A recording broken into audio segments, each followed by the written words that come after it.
What's up guys, it's Punchy, and today we're back with another VV video. This time we're showcasing a completely busted build that might honestly be one of the best in the entire game. I'm actually really impressed with how much build diversity VV Ultimatum has, and that being said, I did some research and asked around the testing team, and this build might be one of the best possible meta setups for Soul Reaper right now. It has maxed out speed, which is perfect for spam pressure and overall combos. It uses red eyes for iframe abuse and easy combo starters, and it runs the evolved katana, which is actually really good for mix-ups. Apparently, Soul Reaper isn't as interesting to most players compared to Hollow or Quincy, mostly because those factions are kinda busted, but honestly, it's time to cook. This might be one of the best Soul Reaper Red Ice builds available, so let's break it down. In VV's combat, the pace is pretty slow, and starting combos with just an ability can be pretty difficult. A lot of fights come down to fundamentals, mix-ups, pressure, spacing, and trading parries. That's really important. But for our case, that's exactly what this build is made around, and it takes full advantage of that. So for stats, this build is fully spec'd into pure speed, with our build points split around Shunpo and posture. Shunpo definitely isn't required on every build, especially speed, but since I'm pretty new to the game, the extra Q dodges give me way more defense. It's also really easy to abuse for movement, closing distance, and staying aggressive, which works perfectly with Speed's punishing moveset. But besides that, let's talk about the actual kit and what makes this build meta.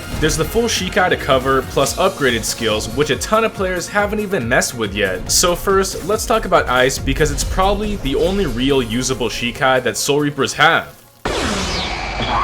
For the Ice Shikai, there's 3 really solid passive effects and 2 busted moves, and depending on your playstyle, these can get kinda broken. The main difference with Red Ice instead of the blue one is that we deal reduced ice damage but get longer freeze time instead, and honestly, the damage doesn't really matter. So as long as I can use ice to start combos, that's the whole method, and that's probably the whole point of this build. The best move on this Shikai is easily Ice Pillar. Honestly, it might be one of the best moves in the entire game. Basically, you teleport away with full iframes and hyper armor while spawning an undefendable ice pillar. This move hits after a delay, stuns the opponent, and if they get caught inside at any point, they're gonna freeze. That makes Ice Pillar insanely safe to abuse, and you can use it to escape parry trades, punish aggression, and reset pressure almost for free. It's easily one of the best punish tools in the game, and the crazy part is, it also sets up our combo starters. So Ice Path M1 sends out a freezing wave that stops players in place, and the hitbox is kinda weird, so we have to combo into it. This is broken because after Ice Pillar lands, it basically becomes a confirmed stun, and you can do Ice Pillar into your Ice Path, and that's really good. Once you land any freeze, the combo can start, and from there you can deal a ton of damage. That's what makes this setup so annoying to deal with. Our active Shikai skills are busted, yeah, but the passives are really good too. When you level any ability, you can invest ability points to unlock passives, and Ice actually lets you unlock all of them. The duration passive, Ice Shikai straight up buffs your dodge iframe window, and it's broken. Whenever you dodge an attack or use anything that counts as a dodge, you spawn an ice clone, giving you even more iframes to work with. And if you're dodging around with after image clones and just weird speed visuals, it gets really confusing for other players, so it's a decent mix-up too. This also works pretty well with the efficiency passive, which slows nearby players when you rush them down inside of your Shikai mode. I wouldn't say it's completely overpowered or build defining, but it's definitely useful, especially around groups of enemies. Then the final damage passive is probably one of the best ones. After using any ice move, your sword gets coated in ice, increasing the stun of your hits. So if you're spamming pressure and just hitting people, this is useful all the time. Talking about spam, our awakened speed skills also get a ton of value. So a lot of newer players don't realize that you can upgrade your active abilities, and yeah, it completely changes how they work. Once you know what's actually good, it gets kinda overpowered. So for speed, these 3 upgrades are probably the best in the game.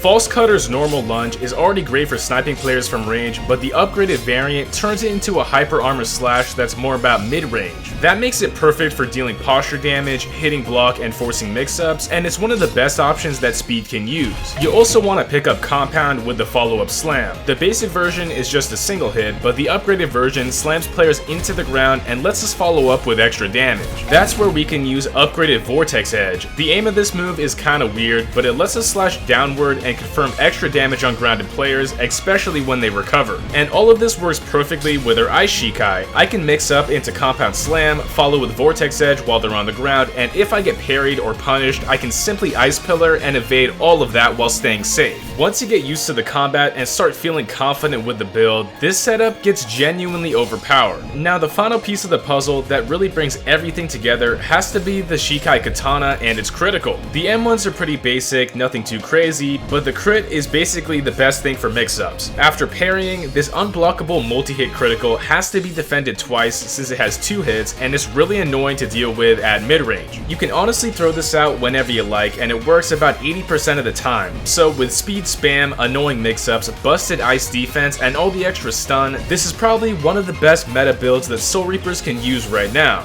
Let's check this out in action and I'll walk you through how this build gets me wins. In a team-like situation, this is a 2v1 where they're jumping me, and to be honest, ice isn't too good for dealing with groups. I mean, we do have a lot of iframes, but you really want to isolate those people and, you know, punish them for doing, like, bad moves. In this case, I mean, I'm fighting against Hakata, and there really isn't any good solution to this. The animations are just going to trip you up however good you are, like, you just gotta lab this. So I'm kind of forcing interactions where I can just spam my critical, since it's kind of busted. In this fight, they're not exactly trading out. I mean, sometimes they're trying to switch in when somebody takes damage, but most of the time you're going to be jumped from both sides and they're just going to spam swing on you. So for right now, to win these trade interactions, I'm kind of just cycling my Ice Pillar, my Katana Critical, and my Vortex Edge Slam, because those are high posture moves and they're pretty punishing. For me and a lot of people in the game, Hakata is just unreadable and you're going to just eat some of those combos. It's pretty easy to read the first M1, but when they start spamming, like, you got to eat some of those attacks, but luckily we do knock this guy out. So after knocking the guy, I go for a maim so I can't be interrupted during a grip, and it's really good if people try to interrupt. On to the next guy, I'm going to force a trade interaction with my Ice Pillar, and this is going to set up a full combo. This is exactly what I'm going for. I'm kind of out of Ryatsu here, so I can't go for a Vortex Edge, but it's pretty good regardless. I'd say against very competent players, you know, testers, people that have experience with the game, you can't really go for your raw ice path. You just have to land that inside of an Ice Pillar combo, and that's what I'm going for. In VV's combat, a lot of the easiest moves to land are going to be those flashbang sort of attacks, weird animations, weird visuals, and you got to be abusing that as much as possible. Right here, I have no experience with this move, but I'm just going to spam for teleports. He doesn't know what he's doing, but yeah, confirming the grip after the maim, that's pretty worth doing, and it also gives me a health pack, which is great. Once again, going for a good trade interaction with the Vortex Edge, and I get a guard break, but unfortunately, my skills are all on cooldown, so I'll have to catch him again. Simply reset to neutral, see what you can do, and, you know, catch him with a punish. Ice Pillar sets up my full Ice Path combo into a Compound Slam, and that's gonna be it. It's pretty good for teams.